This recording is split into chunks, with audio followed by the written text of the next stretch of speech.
ajakan berpikir secara tidak langsung. Misalnya di dalam Matius bab 22 ayat 37, Yesus berkata, kasihilah Tuhan Allahmu dengan segenap hatimu, dengan segenap jiwamu, dan dengan segenap akal budimu.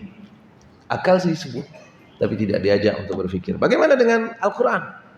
Di dalam Al-Quran, sidang jamaah yang dirahmati Allah Subhanahu Wa Taala, salah satu ayat yang saya kutip di sini adalah surah Al-Baqarah ayat 219. Apa bunyinya? Kadzalika yubayyinullahu lakum ayat la'allakum tafakkarun.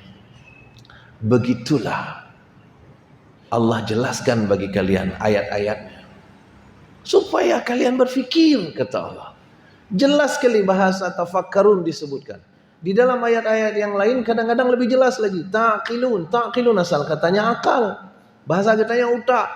Jadi kalau Allah mengatakan afala taqilun, seolah-olah bahasanya itu mana utak.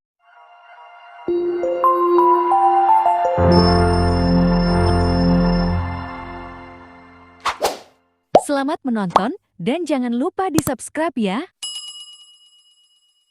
Astaghfirullahaladzim ya Allah, astaghfirullahaladzim ya Rahman, astaghfirullahaladzim ya Rahim, astaghfirullahaladzim, astaghfirullahaladzim ya Allah, astaghfirullahaladzim ya Rahman, astaghfirullahaladzim ya Rahim, astaghfirullahaladzim, astaghfirullahaladzim ya Allah, astaghfirullahaladzim ya Rahman, astaghfirullahaladzim ya Rahim, astaghfirullahaladzim. Alladzi la ilaha illa huwal hayyul qayyum wa atubu ilaihi. Assalamualaikum warahmatullahi wabarakatuh. Bismillahirrahmanirrahim. Assalamualaikum warahmatullahi wabarakatuh.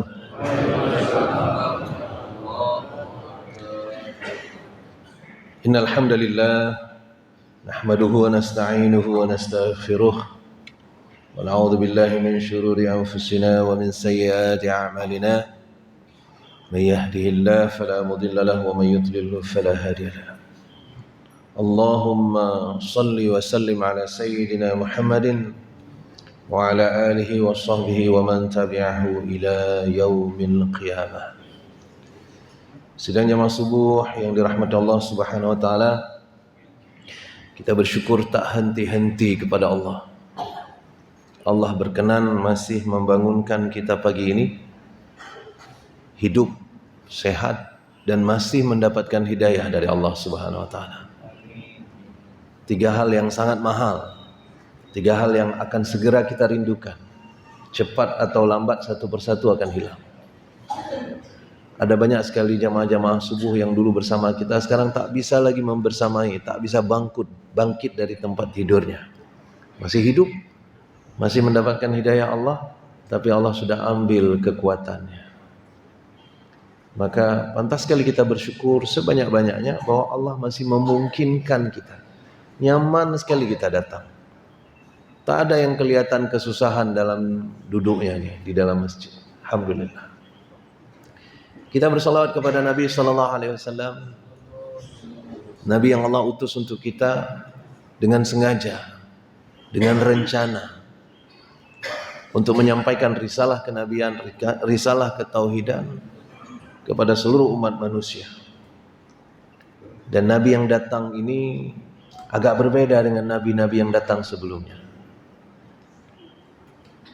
Risalah yang dibawakan, kitab yang dibawakan oleh Nabi ini agak beda dengan kitab-kitab yang dibawakan oleh nabi-nabi sebelumnya. Maka Pantas kita bersolawat sebanyak mungkin untuk Muhammad Rasul kita sallallahu alaihi wasallam. Sebelum kita menyampaikan sepatah dua patah kata untuk tausiah subuh pada pagi ini, saya ingin menyampaikan takzim saya pada pengurus masjid, Ketua BKM, Pak Geci, tokoh-tokoh masyarakat di daerah ini, guru-guru saya yang hadir, pengurus jamaah subuh Arafah. Ada banyak orang yang tidak mungkin saya sebutkan satu persatu. Alhamdulillah, kita semua hadir dengan ukhuwah yang sangat kental. Duduk berdampingan, tidak ada saling curiga. Nggak ada yang pegang HP-nya kuat-kuat. Takut diambil orang sebelah. Nggak ada. Alhamdulillah. Sidang jamaah yang dirahmati Allah Subhanahu wa taala. Inilah yang seperti disebut oleh Ustaz Zul Arafah tadi, sesuatu yang ditakuti oleh orang-orang di luar Islam, terutama Yahudi, karena permusuhan Yahudi dengan Islam sangat kental. Allah menyebutkan di dalam Al-Quran yang paling dekat hubungannya dengan kita adalah orang Nasrani, ya, orang Nasrani. Tapi orang Yahudi itu kental sekali permusuhannya kepada kita. Nah, seperti ini mereka tidak suka nih. Ketika kita berduyun-duyun, berkumpul di masjid, berkumpul di tempat-tempat ibadah, mereka tidak senang. Karena kita menjadi saling menguatkan. Kita menjadi sangat kuat ketika menjadi jamaah. Dan sidang jamaah yang dirahmati Allah Subhanahu wa taala, salah satu juga yang tidak disukai oleh orang Yahudi adalah bahwa kitab yang diturunkan kepada kita beda dengan kitab yang diturunkan kepada mereka. Kitab-kitab yang diturunkan sebelumnya itu tidak ada ungkapan yang secara eksplisit menyuruh umatnya untuk berfikir. Tidak ada. Al-Quran ada. Bukan sekedar ada, banyak sekali.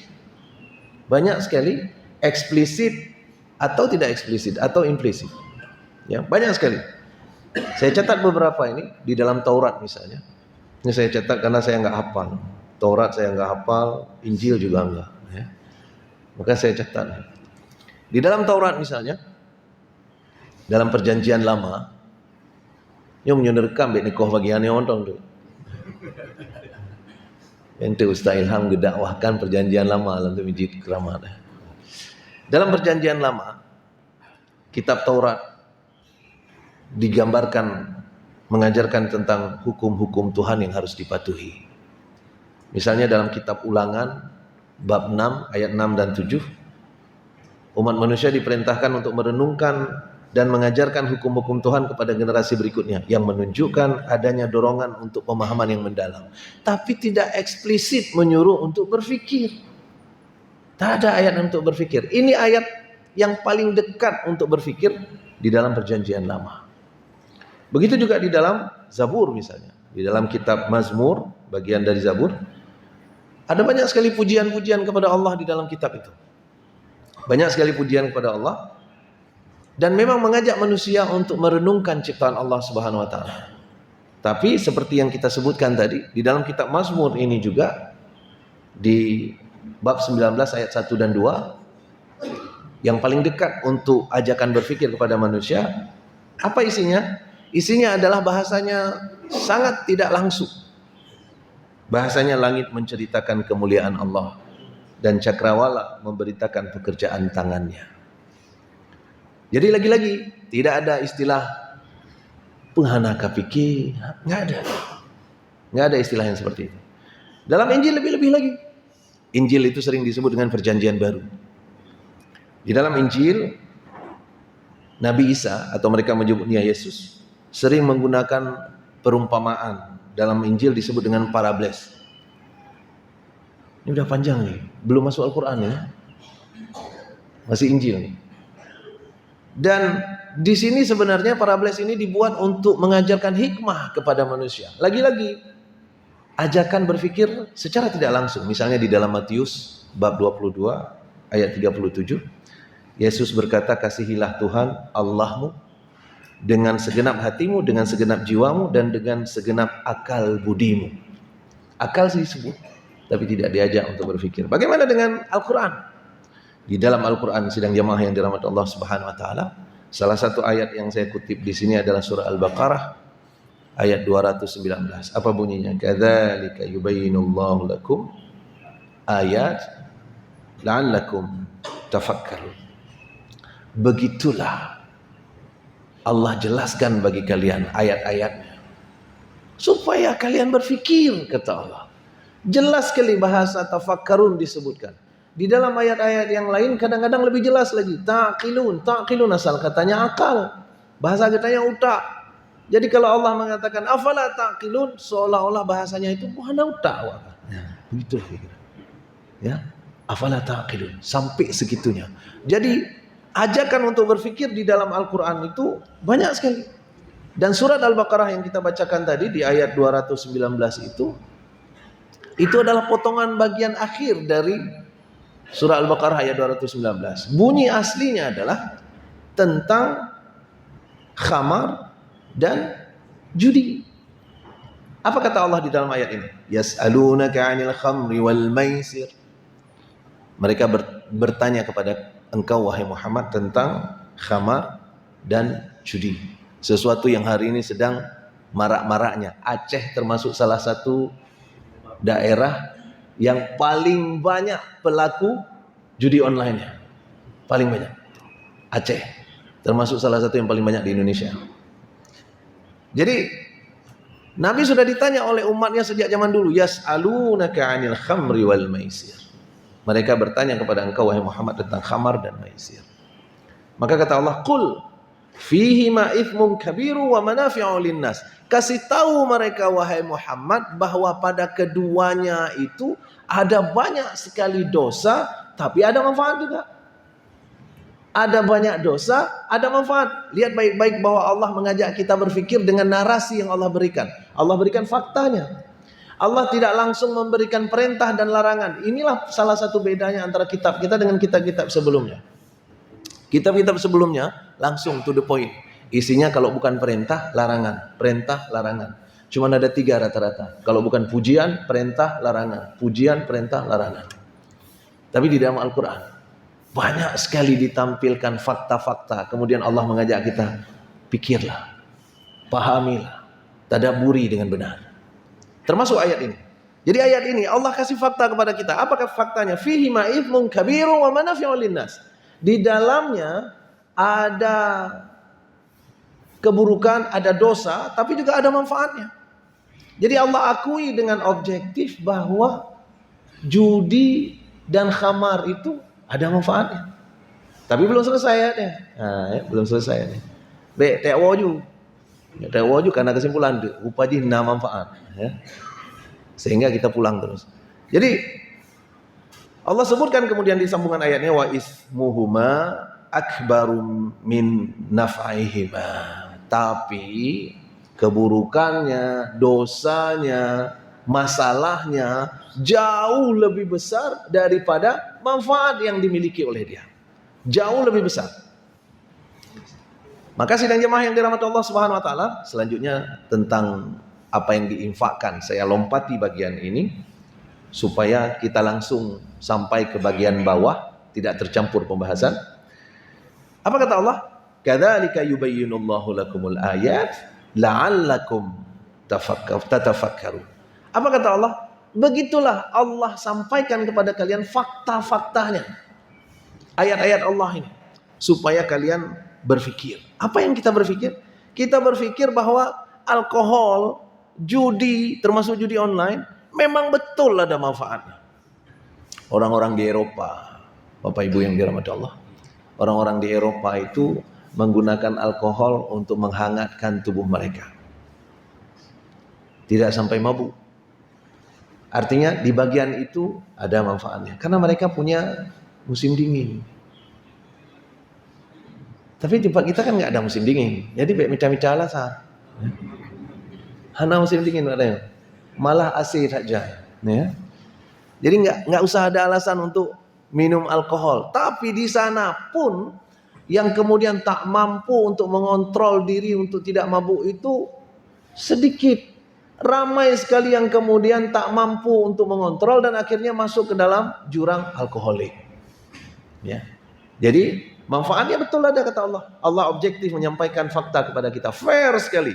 Fair sekali Allah sampaikan faktanya bahwa ada manfaatnya. Judi juga demikian. Judi ada manfaatnya. Salah satu manfaat judi adalah meningkatkan hormon adrenalin. Jadi salah satu yang bagus dari judi itu adalah membuat kita terpacu adrenalin. Ya. Tapi ismunnya kabirun. Ya. Dampak negatifnya jauh lebih besar, dosanya jauh lebih besar, negatifnya jauh lebih besar. Apa negatifnya salah satunya? Justru apa yang Allah sebut di bagian akhir tadi, afala tatafakkarun atau la'allakum tatafakkarun tadi. Ya. Ketika Allah menyuruh kita supaya kalian berpikir, justru dua hal yang tadi khamar dan maisir, khamar dan judi, dua-duanya menghilangkan pikiran normal kita.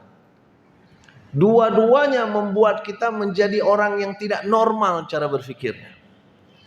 Ada kawan saya yang anaknya terlibat judi online. Anaknya baru tamat SMA, sayang sebenarnya. Anaknya baru tamat SMA, terlibat judi online. Dan judi online itu pasangannya selalu pinjaman online. Nyan sabah perusahaan. Ya, judi online, di sisi yang lain adalah pinjaman online. Apa yang terjadi? Dia main judi, menang beberapa kali, kalah lebih banyak, sehingga terlihat pinjaman online di sebelahnya. Pinjaman online dia pakai, judi dia main, pinjaman online dia pakai, judi dia main. Dan sekarang uangnya sudah mencapai hampir 3 miliar. Tapi utang. Ya, utangnya sudah mencapai hampir 3 miliar.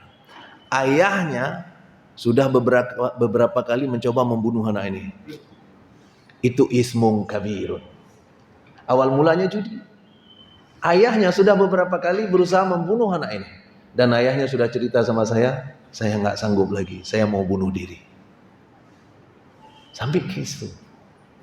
Maka sidang jemaah yang dirahmati Allah Subhanahu wa taala, negatifnya itu ternyata begitu pikiran kita hilang, semua tidak normal dan kacau semua sisi kehidupan. Khamar begitu, judi demikian. Dua-duanya disebut dengan eksplisit oleh Allah. Bukan sekedar yang memabukkan, misalnya disebut dengan bahasa-bahasa kiasan, ya. Ya Allah langsung menyebutkan judi dan khamar. Maka sidang jemaah yang dirahmati Allah Subhanahu wa taala, itu salah satu penyebab kenapa judi dan khamar itu adalah dosa yang sangat besar. Kenapa bisa demikian? Karena membuat kita kehilangan pikiran. Pikiran kita jadi hilang. Dan ayat yang kita bacakan di surat Al-Baqarah ayat 219 tadi, itu adalah ayat pertama yang keluar tentang fakta judi dan khamar. Ada dua tahap berikutnya yang kemudian harus muncul, baru pada akhirnya muncul ayat yang melarang total khamar tadi. Ayat yang melarang total khamar itu ada di surat Al-Maidah. Apa bunyinya? Ya ayyuhalladzina amanu innamal khamru wal maisir, dua-dua juga disebut oleh Allah Subhanahu wa taala. Wal ansabu wal azlam rijsum min amali syaitan. Nyan pekerjaan setan mendung oleh Allah. Ya, pekerjaan setan semuanya itu. Minuman keras, judi, berkorban untuk berhala, penyembahan-penyembahan dan sebagainya, atau mengundi nasib, itu semuanya pekerjaan setan kata Allah. Maka Allah menyuruh kita untuk menjauhi perbuatan seperti itu. Fajtanibuhu la'allakum tuflihun kata Allah. Ini adalah ayat yang ketiga turun untuk masalah judi dan khamar. Tapi lihat baik-baik bagaimana cara Allah untuk membuat kita tidak langsung diveto. Hanjetnyo, hanjet je, atau harus ini, tidak langsung seperti itu. Allah mengajak kita berpikir lebih dahulu. Allah kasih fakta lebih dahulu. Memang ada manfaatnya kata Allah. Tapi masalahnya lebih besar. Supaya ini kalian pikirkan kata Allah. Jadi dikasih fakta supaya kalian fikirkan. Sehingga sidang jamaah yang dirahmati Allah Subhanahu wa taala, sebetulnya orang-orang Islam itu adalah orang-orang yang pikirannya jalan. Kalau nggak jalan pikirannya, percayalah nggak datang dia subuh ini. Orang-orang yang datang ke subuh, sholat 5 waktu di masjid, itu pikirannya jalan. Kalau pikirannya nggak jalan, nggak datang. Maka sebagian besar orang-orang yang masuk ke dalam Islam adalah karena fikir, karena berfikir. Dan sebagian besar orang-orang Islam yang keluar dari Islam karena berfakir. Ya, cuma itu aja bedanya. Cuma beda satu huruf saja. Ya. Orang itu karena berfikir, orang kita justru karena fakir. Ada seorang ahli matematika hebat di Kanada, namanya Gary Miller. Gary Miller ini ahli matematika. Karena ahli matematika maka dia berpikir secara matematika. Ya. Tapi dia juga misionaris, penyebar agamanya. Dan dia ingin membaca Al-Quran untuk mencari tahu di mana ada kesalahan di dalam Al-Quran itu. Ya. Dan ketika dia baca Al-Quran, karena dia orang matematika, dia sampai kepada satu ayat. Ya. Afala yatadabbaruna al-Quran. Tidakkah kalian betul-betul memperhatikan dengan dalam apa itu Al-Quran? Lau kana min indillah, min indi ghairillah, walau kana min indi ghairillah. Kalau seandainya Al-Quran ini bukan datang dari Allah, lawajadu fihi, kalian akan mendapatkan di dalamnya ikhtilafan katsira, pertentangan yang sangat banyak. Allah sebut itu di dalam Al-Quran. Dia sampai kepada ayat itu. Dia sampai kepada ayat itu. Kemudian dia berpikir begini. Oke, yang dimaksudkan oleh ayat ini mungkin idenya tak akan pernah berlawanan antara satu ayat dengan ayat yang lain. Tapi ayat ini, yang nulis Al-Quran ini pasti nggak kepikiran bahwa aku akan mencari kata-kata ikhtilafan. Karena disebutkan di situ, lawajadu fihi ikhtilafan katsira.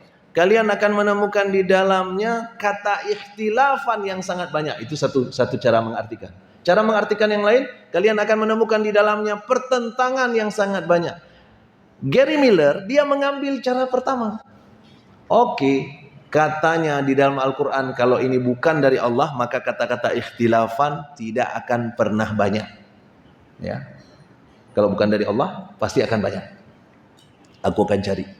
Dia balik Al-Quran dari halaman pertama sampai halaman terakhir untuk mencari kata-kata ikhtilafan. Karena apa? Dia dapat 2 saja, langsung ketawa dia. Futik apa gah tahu? Ya. Apalagi dapat 3, apalagi dapat 4 dan seterusnya. Tapi apa hasilnya? Ternyata dia tidak mendapatkan kata-kata ikhtilafan di satu ayat pun kecuali di ayat tadi. Bahkan kata-kata ikhtilafan pun tidak ada. Turunan kata ikhtilafan banyak, tapi kata-kata ikhtilafan yang Allah sebutkan tidak ada di ayat yang lain. Dan itu sudah membuat dia agak sedikit heran. Betul rupanya. Nah, gitu kira-kira. Ya. Kemudian ada satu ayat lagi yang betul-betul membuat dia geram. Apa ayatnya? Surah Al-Baqarah. Wa in kuntum fi raibim mimma nazzalna ala 'abdina fa'tu bi suratin min mithlih wad'u syuhada'akum min dunillah in kuntum shadiqin. Ayat ini betul-betul geram dia. Kenapa? Karena ayat ini bicara tentang kalau engkau masih ragu, ini kitab punya Allah, maka coba buat satu surat saja. Kalau nggak mampu buat sendiri, panggil rame-rame. Panggil rame-rame. Semua orang panggil. Jangan panggil Allah tapi. Ya. Ya. Wada'u syuhada'akum min dunillah. Ya. Untuk apa? Untuk buat yang seperti itu. In kuntum shadiqin. Kalau kalian betul-betul benar. Artinya benar bahwa Al-Quran ini bukan dari Allah. Tapi tak lama setelah itu langsung Allah sambung ayatnya. Fa illam taf'alu, dan Allah pakai fa.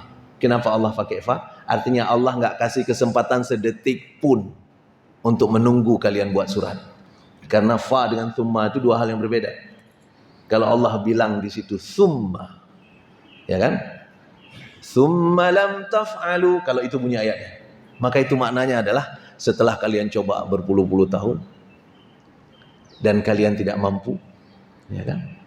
Tapi ini enggak, Allah pakai kata fa illam taf'alu, maka jika kalian tidak mampu, itu artinya apa? Tidak ada jeda sedikit pun antara tantangan Allah dengan ketidakmampuan kalian. Begitu yakinnya Allah mengatakan kalian tidak akan mampu, baru dibilang buat satu surat dan kalian tidak akan pernah mampu, pakai lan lagi. Artinya apa? Tidak akan pernah. Ditambah lagi di ujungnya, fa illam taf'alu wa lan taf'alu, sudah pasti tidak akan mampu. Maka sidang jemaah yang dirahmati Allah Subhanahu wa taala, ayat-ayat ini membuat Gary Miller gelisah sekali. Dan setelah dia mencari beberapa hal yang lain, termasuk beberapa yang ikut ditemukan oleh Gary Miller itu adalah jumlah kata malaikat dengan jumlah kata setan, jumlah kata hari, jumlah kata bulan di dalam Al-Quran dan sebagainya. Dan akhirnya dia tidak sanggup untuk bertahan. Dia mengikrarkan diri, aku Islam. Dia mengubah namanya menjadi Abdul Ahad Umar. Maka sidang jemaah yang dirahmati Allah Subhanahu wa taala, kenapa Gary Miller bisa seperti ini? Karena dia berfikir. Menyohanai fikir Bapak nih. Ya. Karena kalau dia berfikir, maka kejadiannya akan dapat apa yang sebenarnya dimaksudkan oleh Allah Subhanahu wa taala. Karena Al-Qur'an menyuruh kita untuk berfikir, dan itu adalah salah satu beda yang sangat signifikan antara kitab kita dengan kitab-kitab yang sebelumnya. Maka sidang jemaah yang dirahmati Allah Subhanahu wa taala,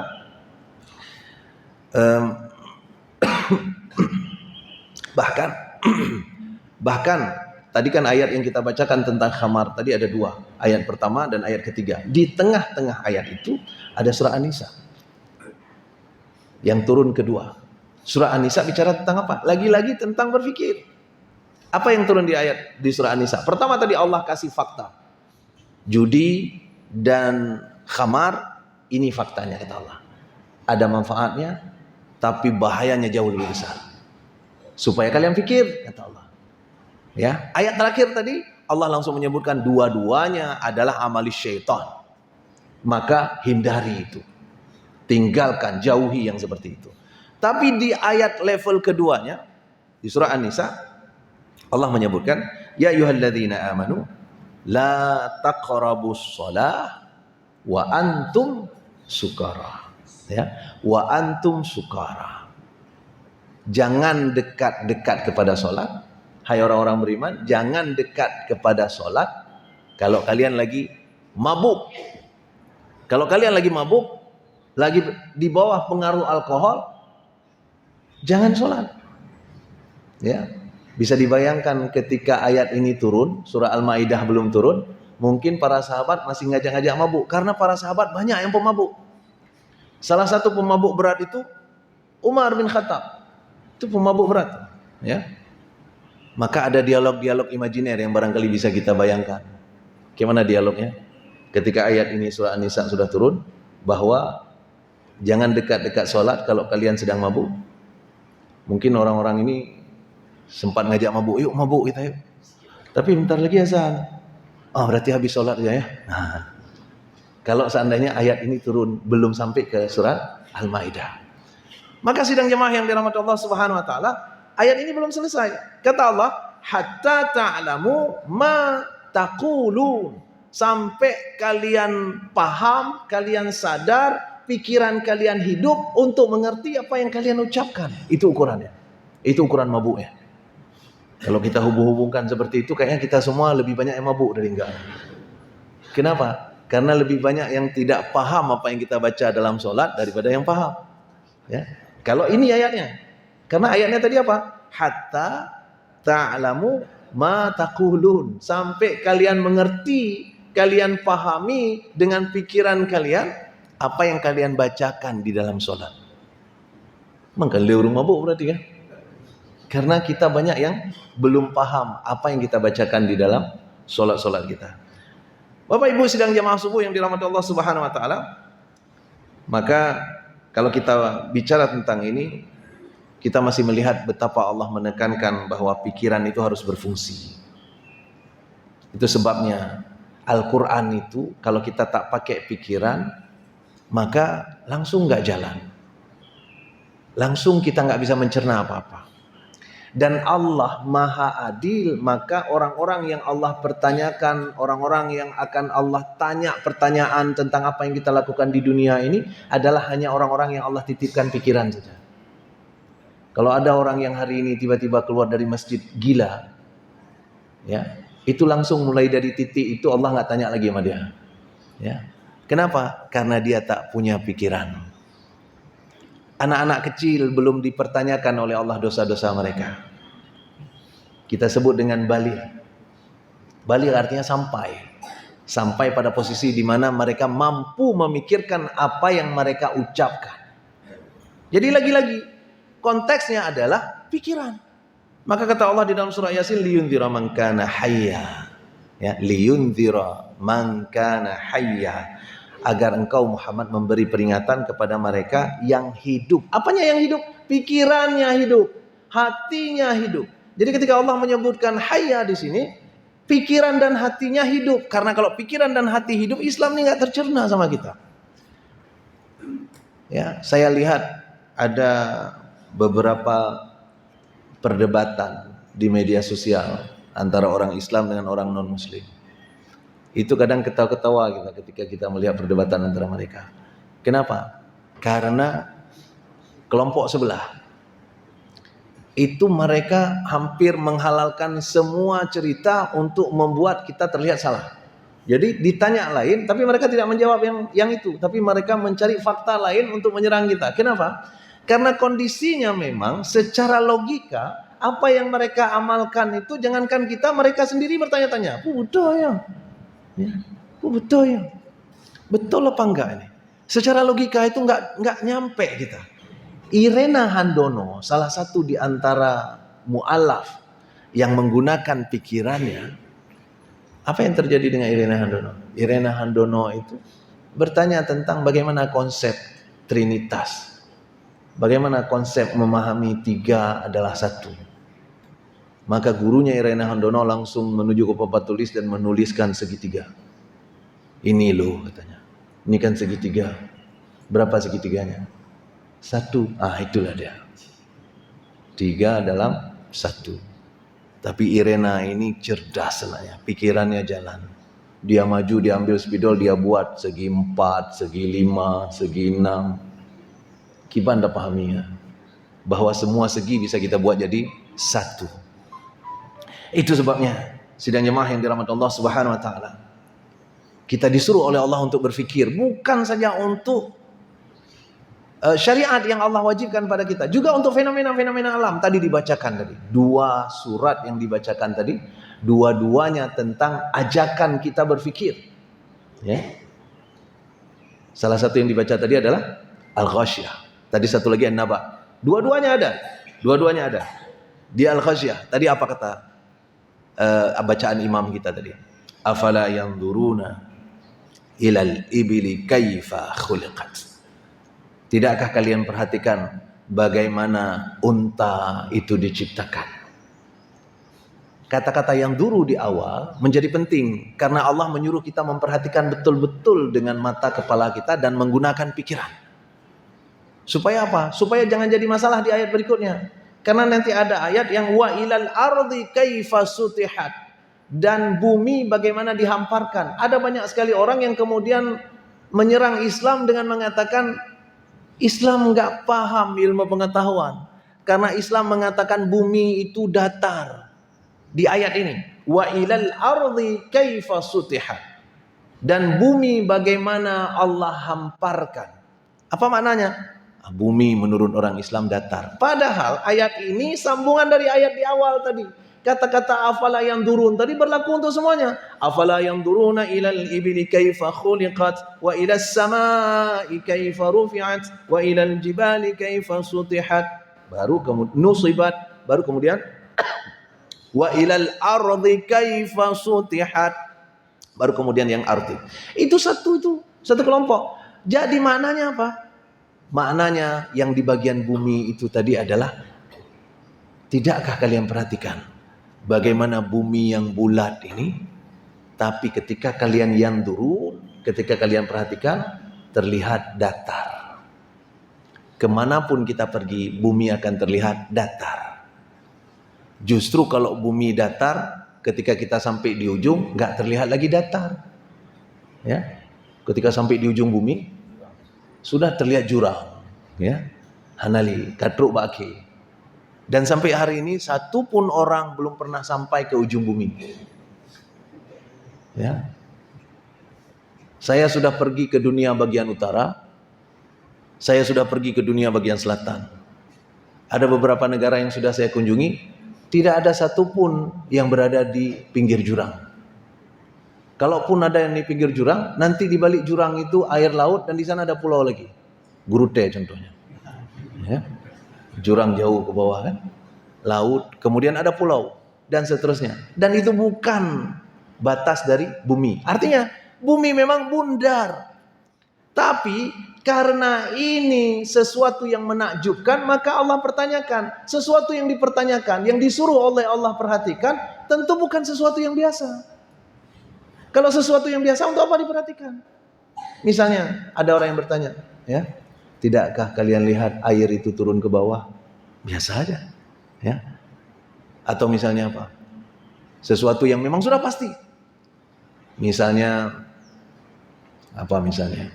Sampah kalau dibuang sembarangan membusuk dan bau. Tidakkah kalian lihat bahwa sampah yang dibuang sembarangan itu akan busuk dan bau? Itu biasa sekali. Sesuatu yang biasa. Bahkan kalau wartawan membuat berita itu di koran, hana saya baca. Ya. Sampah kalau dibuang busuk, yang berita koran. Siapa yang baca? Ya. Sholat subuh 2 rakaat, itu berita. Kan nggak menarik untuk dibaca. Karena apa? Sesuatu yang sebenarnya luar biasa sudah diketahui oleh banyak orang. Tapi yang diminta oleh Allah untuk kita perhatikan benar-benar justru sesuatu yang menakjubkan. Apa sesuatu yang menakjubkan? Salah satunya adalah unta.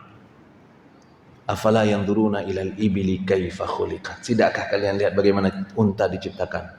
Apa hebatnya unta? Ternyata unta itu diperhatikan hari ini oleh saintis, luar biasa keunikannya. Salah satunya adalah sekali minum unta itu bisa habis 150 liter air. Dan dia tidak minum itu 2 hari. Dia minum itu dalam 7 menit saja. 7 menit 150 liter air masuk. Dan dia bisa hidup tanpa air berhari-hari. Dia simpan air dalam tubuhnya. Belum lagi tubuhnya, kulitnya itu bisa mentolerir cuaca dingin dan cuaca panas. Belum lagi matanya itu didesain oleh Allah bisa menutup dengan lapisan berlapis-lapis untuk menghindari badai pasir. Bukan saja matanya bisa menutup, hidung. Kita kan nggak ada kemampuan menutup hidung, ya manusia. Tapi unta punya kemampuan menutup hidungnya. Bahkan salah satu dari kelebihan unta adalah dia punya punuk. Ini beda dengan mitos. Orang mengatakan di punuk unta itu disimpan air. Enggak.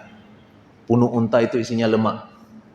Untuk apa lemak itu? Kalau unta tidak punya makanan dalam beberapa hari ke depan, maka lemak itu akan diolah menjadi makanan. Maka dalam tahap-tahap tertentu, punuk unta itu mengecil. Unik sekali. Hampir enggak ada binatang seperti unta. Binatang yang lain makan daun, unta makan duri. Ya. Duri dimakan. Binatang yang lain mencerna daun, unta mencerna duri. Maka Allah sebut, afala yanzuruna. Tidakkah kalian perhatikan? Begitu juga dengan bumi. Afala yanzuruna ilal ardi kaifa sutihat. Tidakkah kalian perhatikan bahwa bagaimana bumi ini dihamparkan oleh Allah, padahal bumi ini asal awalnya bulat, asal awalnya bundar, tapi ternyata dihamparkan sedemikian rupa oleh Allah Subhanahu wa taala. Itu menunjukkan itu sesuatu yang menakjubkan. Lagi-lagi Allah ingin kita berpikir. Fakta-fakta ini harusnya membuat kita langsung terbuka pikirannya untuk memahami sampai kepada kata-kata bahwa ternyata Allah luar biasa. Di dalam surah Ali Imran Allah bahkan menyembuhkan dengan pujian untuk orang-orang yang menggunakan pikiran mereka. Allah menyebut mereka dengan ulul albab. Ya. Inna fi khalqis samawati wal ard wa ikhtilafil laili wan nahar. Apa saja yang diciptakan oleh Allah di langit dan di bumi dan pergantian siang dan malam. Ya. La ayatil liulil albab. Ada tanda-tanda kebesaran Allah bagi orang-orang yang ulul albab. Apa ulul albab? Alladzina yadhkuruna Allah qiyaman wa qu'udan wa 'ala junubihim wa yatafakkaruna fi khalqis samawati wal ardh. Ketika dia berpikir, sampai dia kepada kata-kata, itu yang diinginkan oleh Allah Subhanahu wa taala. Sampai dia kepada kata-kata Rabbana ma khalaqta hadza batila. Ya Allah, tidak ada yang Engkau ciptakan ternyata yang sia-sia. Apa itu? Ada dua kategori yang Allah sebutkan tadi. Satu ciptaan, satu keadaan. Inna fi khalqis samawati wal ardh. Semua yang Allah ciptakan di langit dan di bumi. Wa ikhtilafil laili wan nahar, dan perubahan kondisi siang dan malam. Satu ciptaan benda, satu lagi kondisi. Temperatur, suhu, dingin, panas, siang, malam, kondisi. Dua-dua itu kata Allah, ya. Ma khalaqta hadza batila. Tidak ada satu pun di antara pergantian itu yang sia-sia. Sehingga ketika kita sampai pada posisi ini, apa yang terjadi? Kita akan menjadi orang-orang yang selalu berhusnuzon kepada Allah Subhanahu wa taala. Itulah inti dari berpikir. Itu sebabnya orang-orang yang tidak mampu berpikir, agamanya tak akan sempurna. Mungkin mereka sholat, tapi pikirannya nggak akan terbawa kepada husnuzon kepada Allah Subhanahu wa taala. Kenapa? Pikirannya nggak jalan. Itu sebabnya Allah menyuruh kita berpikir. Ya. Mudah-mudahan sidang jemaah yang dirahmati Allah Subhanahu wa taala, kita semuanya dibuka oleh Allah pikiran kita untuk mampu mencerna bahkan sesuatu yang orang lain tak mampu cerna. Ketika ayat pertama diturunkan, Allah bicara Iqra, baca, tapi Allah tidak menyebutkan apa yang harus dibaca. Itu maknanya apa? Bukan sekedar membaca apa yang tertulis. Sedikit lagi, baru saya ingat, ada satu fakta yang penting untuk kita sampaikan. Ternyata justru itu masalah kita yang sesungguhnya. Karena kita terperangkap untuk membaca hanya yang tertulis saja. Tidak sampai pada memahaminya. Dan PISA itu program for International Student Assessment. Jadi program untuk mengakses kemampuan para pelajar di seluruh dunia. Apa kata PISA? PISA menunjukkan bahwa tingkat literasi pelajar, mahasiswa Indonesia itu posisinya nomor 72 dari 79 negara. Nomor 72 dari 79 negara. Bahkan lebih tegas lagi disampaikan oleh PISA bahwa tingkat pemahaman kemampuan anak muda Indonesia, pelajar dan mahasiswa Indonesia, itu yang berada di semester 1 universitas, itu hanya selevel kelas 3 SMP di negara-negara maju. Apa kekurangan kita? Bukan gak mampu membaca, tapi tak mampu memahami apa yang kita baca, tak mampu mengsintesis ide dari apa yang kita baca, kemudian menggabungkan dengan ide lainnya, atau kita hanya membaca yang tertulis saja. Bahkan yang tertulis pun kadang-kadang kita gak paham. Makanya jangan heran ditulis biraya, dilarang menerobos. Kok ramai orang menerobos? Dilarang buang sampah di sini. Di bawahnya langsung nawak buang sampah. Dilarang merokok di sini, geminah lecut, dihina aja. Di Darussalam, seingat saya waktu bulan Ramadan, ini bulan Ramadan sudah dekat lagi. Di trotoar itu ditulis besar-besar, dilarang jualan di sini. Pakai besi, pakai plat besi supaya tidak dicopot. Plat besi itu ditanam di dalam semen. Dilarang jualan di sini, plat besi. Yang kebat tiang yang diikat dalam buka tenda. Jadi sidang jemaah yang dirahmati Allah Subhanahu wa taala, apakah kita tak mampu membaca? Kita mampu, tapi kita tak mampu mencerna. Maka sidang jemaah yang dirahmati Allah Subhanahu wa taala, ini adalah bagian yang Allah sebutkan tadi, afala. Ya, afala tafakkaru, tidakkah kalian berpikir setelah kalian baca? Itu menjadi penting, karena ini bukan tentang membaca Al-Qur'an saja, bukan tentang membaca buku saja, tapi kita membaca daun, membaca alam, membaca orang, membaca keadaan. Itulah yang ingin Allah baca, yang ingin Allah kita baca, yang Allah inginkan kita baca. Maka itulah rahasianya kenapa Al-Quran menggunakan kalimat pertama baca justru kepada orang yang tak mampu membaca tulisan. Kalau kita pikir-pikir, kenapa Allah nggak ajarkan Muhammad dulu membaca, baru kemudian turun ayat? Kan mudah bagi Allah. Ya. Atau waktu dibelah dadanya Muhammad SAW, langsung diinstal ke dalam kemampuan membaca. Kenapa tidak diinstal? Apa lupa malaikat? Enggak, sengaja Allah utus Muhammad SAW yang tak mampu baca tulis, tapi disuruh membaca. Kenapa? Karena yang kita harus baca bukan hanya yang tertulis. Dan itu yang Allah inginkan. Inna fi khalqis samawati wal ard. Itu semua yang harus kita baca. Wa ikhtilafil laili wan nahar, itu semua harus kita baca.